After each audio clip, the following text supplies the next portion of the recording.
Hi friends, welcome back to Maggie's kitchen. ఈరోజు మన కిచెన్లో కమ్మని సున్నుండాలు చూపించబోతున్నాను. ఇంట్లో పండగలప్పుడు కానీ లేదా ఏమన్నా ఫంక్షన్స్ అప్పుడు కానీ మన అమ్మమ్మలు కమ్మగా పిండి వంటలు చేసి పెట్టేవారు. అందులో ఈ సున్ని ఉండాలు చాలా స్పెషల్ అండి. మంచి టేస్ట్తో పాటు చాలా బలమైనవి కూడా. సో మీరు కూడా బెల్లం సున్నుండాల్ని మంచి రుచిగా పర్ఫెక్ట్గా చేయాలి అంటే ఓసారి ఈ వీడియోని చూసి ట్రై చేయండి. చాలా అంటే చాలా బాగా కుదురుతాయి. డైలీ ఈవినింగ్ టైంలో పిల్లలు కానీ పెద్దవారు కానీ ఈవెన్ ప్రెగ్నెంట్ వాళ్ళు తీసుకుంటే హెల్త్కి చాలా మంచిది. మరి లేట్ చేయకుండా ఈ కమ్మని బెల్లం సున్నుండాల్ని ఎలా చేసుకోవాలో ప్రాసెస్ ఏంటో చూసేద్దాం రండి. ఫస్ట్ ఇక్కడ చూడండి, 1 కప్పు వరకు మినపగుండ్లను తీసుకోండి. నేను 1 కప్పు వరకు తీసుకుంటున్నాను. ఇప్పుడు స్టవ్ ఆన్ చేసుకొని స్టవ్ మీద మందపాటి ప్యాన్ కానీ కడాయి కానీ పెట్టుకొని అందులోకి ఈ మినపప్పును వేసి లో టు మీడియం ఫ్లేమ్ మీద ఒక 10 నుంచి 15 మినిట్స్ పాటు కలుపుకుంటూ ఫ్రై చేసుకోవాలండి.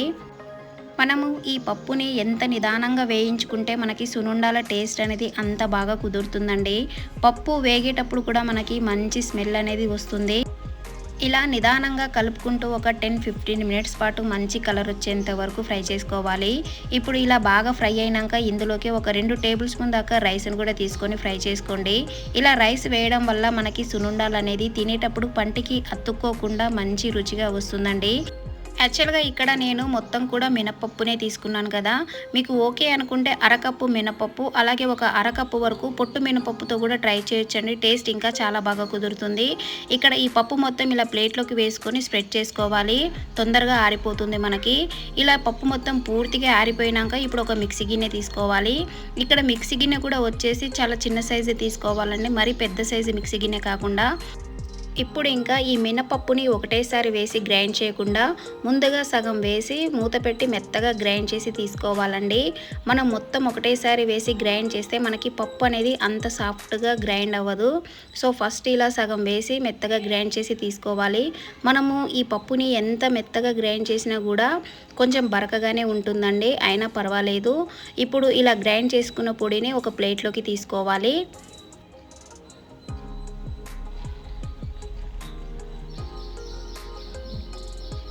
ఇలా మొత్తం కూడా ప్లేట్లోకి వేసేసుకున్న తర్వాత ఇప్పుడు మిగతా పప్పు కూడా మిక్సీలోకి వేసుకోవాలి.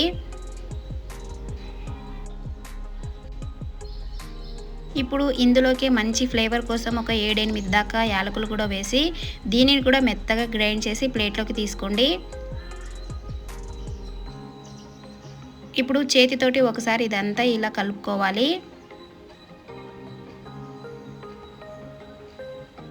ఇక్కడ నేను తీసుకున్న పప్పు క్వాంటిటీ వచ్చేసి 250 గ్రామ్స్ ఉంటుందండి. ఇప్పుడు ఇందులోకి మనము బెల్లం యాడ్ చేసుకుందాము. ఇక్కడ నేను కప్పు మినపప్పుకి కప్పు దాకా బెల్లాన్ని యాడ్ చేస్తున్నాను. మీరు ఒకవేళ 2 కప్పుల వరకు పప్పును తీసుకుంటే 2 కప్పుల దాకా బెల్లాన్ని యాడ్ చేసుకోవాలి. ఒకవేళ మీరు స్వీట్ కొంచెం తక్కువగా ఇష్టపడేవారైతే 3/4 కప్పు వరకు బెల్లం తీసుకోండి. ఇలా బెల్లం వేసుకున్న తర్వాత చేతితోటి ఒకసారి బాగా కలుపుకోవాలి. ఇక్కడ నేను తురిమిన బెల్లాన్ని తీసుకున్నాను. ఇలా కలిపేసుకున్న తర్వాత ఇప్పుడు మిక్సీ గిన్నెలోకి ఇది ఒకటేసారి కాకుండా కొద్ది కొద్దిగా వేసుకొని మరొకసారి గ్రైండ్ చేసి తీసుకోవాలండి. ఇలా గ్రైండ్ చేసుకున్న తర్వాత ప్లేట్లోకి తీసుకోండి. ఇలాగే మిగతా దాన్ని కూడా గ్రైండ్ చేసి తీసేసుకోవాలి. ఇప్పుడు ఒకసారి ఇదంతా బాగా కలుపుకోండి. ఇలా కలుపుకున్న తర్వాత ఇప్పుడు నెయ్యిని వేడి చేసి తీసుకుందాము. ఇక్కడ నేను అరకప్పు వరకు నెయ్యిని తీసుకుంటున్నాను. మనం తీసుకున్న కప్పు మినపప్పుకి అరకప్పు వరకు నెయ్యిని తీసుకోవాలండి. ఇలా నెయ్యి కరిగిన తర్వాత ఇప్పుడు ఒకటేసారి కాకుండా ఇలా మధ్యలో కొద్దిగా వేసుకొని ఇప్పుడు స్పూన్ తోటి ఒకసారి కలుపుకొని తర్వాత చేతితోటి ఇదంతా బాగా కలుపుకోవాలి. మీరు నెయ్యిని ఒకటేసారి వేసి కలిపారంటే మీకు నెయ్యి క్వాంటిటీ అనేది ఎక్కువగా పడుతుందండి.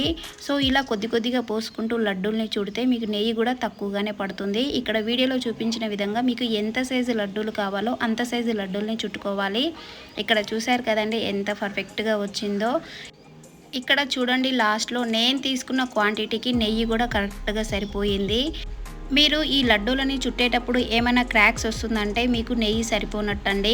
అలాంటప్పుడు ఇంకా కొద్దిగా నెయ్యిని యాడ్ చేసుకొని ఇలా లడ్డూలా చుట్టి తీసుకోవాలి.